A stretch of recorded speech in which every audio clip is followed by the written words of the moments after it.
بسم الله الرحمن الرحيم.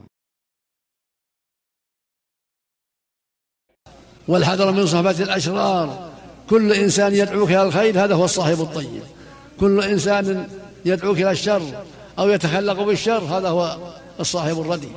فعلى كل مؤمن أن يحذر صحبة الأشرار وأن يجتهد في صحبة الأخيار، وهكذا النساء نوصي الجميع بصحبة الأخيار، والحذر من صحبة الأشرار نوصي الجميع بالتواصي بالحق والتناصح والتعاون على البر والتقوى، هكذا يجب على الجميع.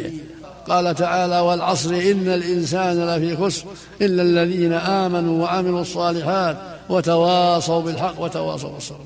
هذه الصفات الأربع كل واحد منا يتأملها في هذه السورة القصيرة التي يحفظها كل أحد. والعصر إن الإنسان لفي خسر، جمع الله لك صفات النجاة وأعمال النجاة في أربع: إلا الذين آمنوا وعملوا الصالحات وتواصوا بالحق وتواصوا بالصبر. هذه أخلاق الرابحين وصفات المؤمنين الرابحين، الذين آمنوا بالله ورسوله ووحدوا الله وأخلصوا له العبادة وخافوه وراقبوه وعملوا بطاعته وتركوا معصيته وتناصحوا وتواصوا بالحق وتواصوا بالصبر.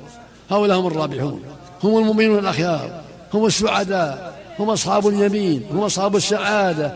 فعلينا أن نتخلق بأخلاقهم، وعلينا أن نستقيم على ما استقاموا عليه، وعلينا أن نتواصى بذلك أينما كنا، في البلد، في السفر، في البر، في البحر، في الجو، في أي مكان. علينا أن نتواصى بالحق وأن نحذر ما نهى الله عنه وأن نستقيم على دين الله، نرجو ثوابه ونخشى عقابه.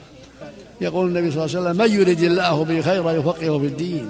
فأوصيكم بالقرآن مرة أخرى وبأحاديث الرسول صلى الله عليه وسلم، وتستفيدون منها مع كتاب الله عز وجل.